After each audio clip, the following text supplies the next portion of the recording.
We are now going to move on to partial neutralization. Partial neutralization is the same fundamental concept as complete neutralization, only now we're asking the question, well, what's the pH going to end up being when you don't have a perfect 1-to-1 ratio of acid to base and it's not a pH of 7? So we're looking at far more realistic acid-base neutralization questions now. So in this example, we're told that in the lab, a titration of 100 milliliters of 1 molar sodium hydroxide is done with 1 molar hydrochloric acid. Calculate the final pH of the solution after 25 milliliters of hydrochloric acid has been added. So when we are looking at partial neutralization problems, the first step that we're going to need to carry out is just to make sure that we have a complete and balanced reaction equation. So going back to some skills from the previous unit. So we know that hydrochloric acid and sodium hydroxide, the base, we know that neutralization reactions will form an ionic salt and then water. Right there, neutralizations are a double displacement reaction. So we know those are the products, and we know that it's balanced. That reaction is pretty quick to balance. So now we are going to have to figure out some stoichiometry here. So something that we know from this reaction equation here is that 1 mole of HCl neutralizes 1 mole of sodium hydroxide. So here it's nice because there's a 1-to-1 ratio of acid to base, and there's also a 1-to-1 ratio of hydrogen ion to hydroxide ion.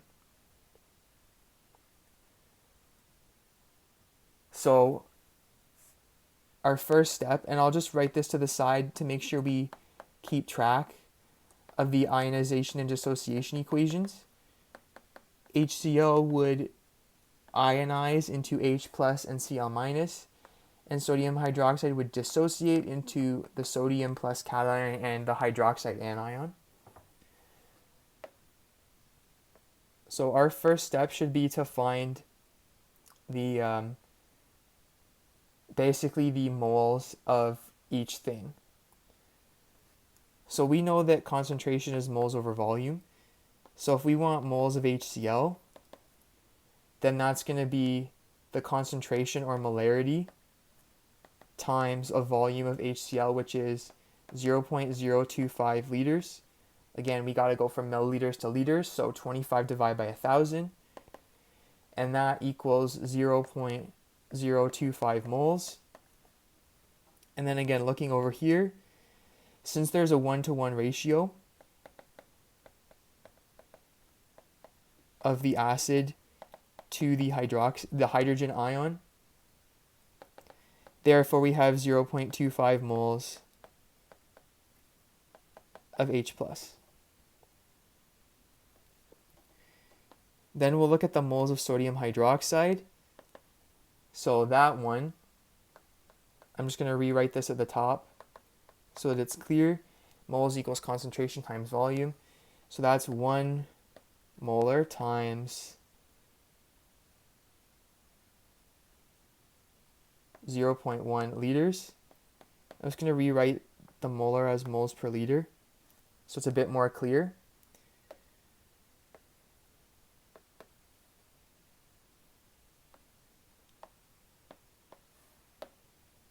And then there, for the moles of sodium hydroxide, we're going to get 0.1 moles. And then again, there's a 1-to-1 ratio of the base of sodium hydroxide to the OH minus, which we've seen up here. Therefore, there's 0.1 moles of OH minus. All right, so now it's kind of going to be like a bit of a limiting reactant problem, because we're thinking like, okay, well, what is present in excess? Like, what's going to run out first? And the thing to keep in mind is that the net ionic equation for neutralization reaction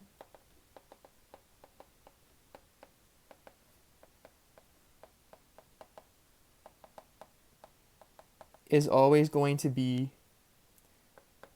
H plus OH minus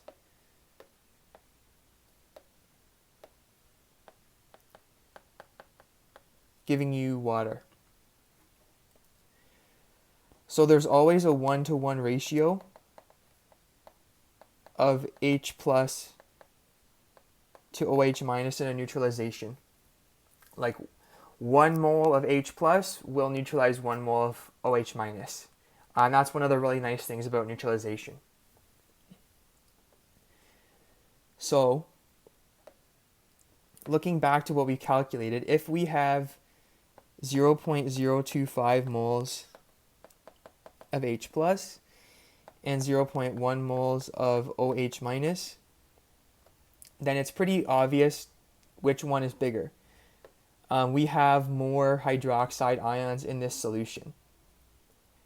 So therefore, the H plus is going to be limiting.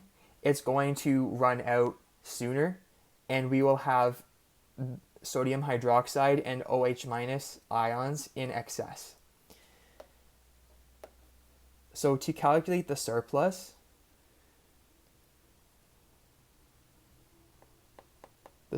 here is going to be 0.1 moles of the OH minus, subtract 0.025 moles of H plus, because we know that there's a 1-to-1 ratio for the neutralization. Right? We know that from this net ionic equation. So this many moles of H plus is going to neutralize that many moles of OH minus, and you'll get some left over.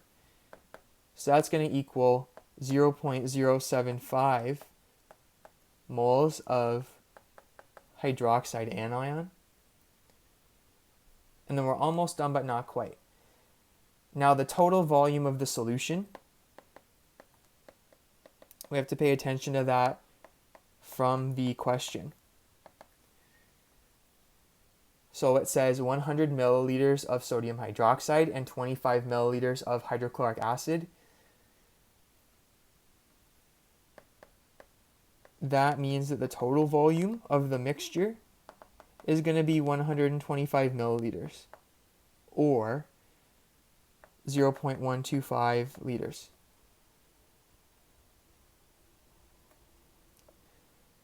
So now we have both pieces of information we need to figure out the concentration.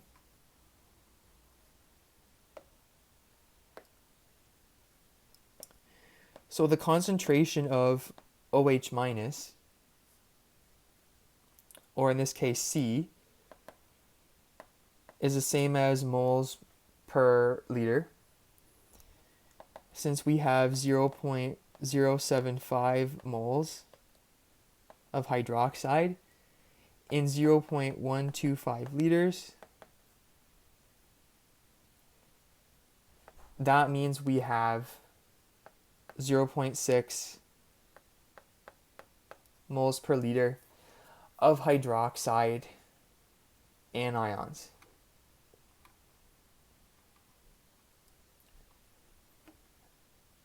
Now this is quite a long problem because we're still not done. So we've calculated the moles of hydroxide, we've calculated its concentration, but we're asked for pH.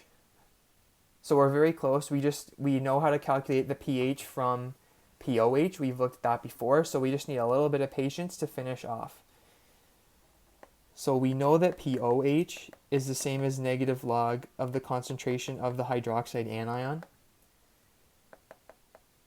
So when we sub that in, I'm just going to do that quickly because we've seen an example of this before.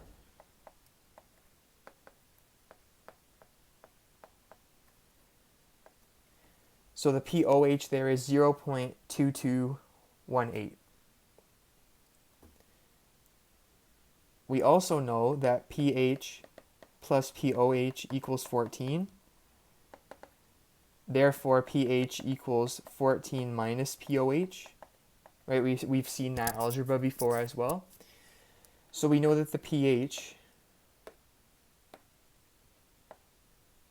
is going to be 14 minus 0.2218.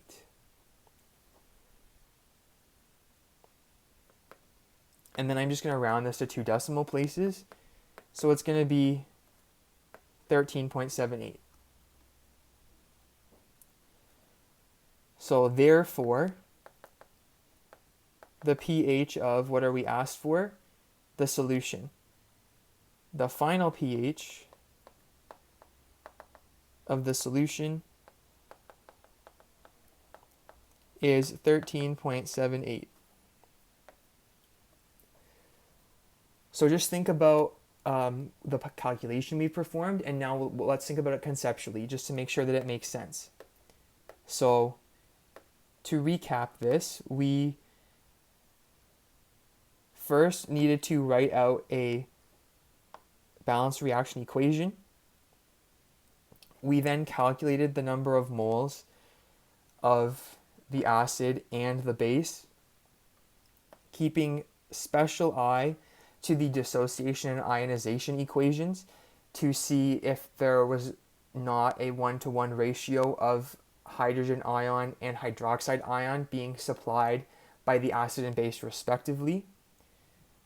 Then, based on the net ionic equation for neutralization, where 1H plus neutralizes 1OH minus to give you water, we were able to use that information to figure out what would be limiting and what would be in excess. We knew that hydroxide was in excess, and we calculated the surplus of that. Then we were able to determine the total volume of the solution and use that to figure out the concentration of OH minus. And then from there, we could figure out pOH. From there, we could figure out pH. So the final pH is 13.78, which is very, very basic. And then conceptually, you can check to make sure your answer makes sense. So think about it. If you have 100 milliliters of 1 molar NaOH, that's very, very basic. And you're adding only 25 milliliters of HCl. So that means there's way more base in the solution than there is acid. So logically and conceptually, it also makes sense for the final pH to be very, very high.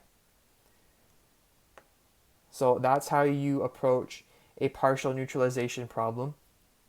There are more examples that we can also be looking at on the channel of how to approach these problems.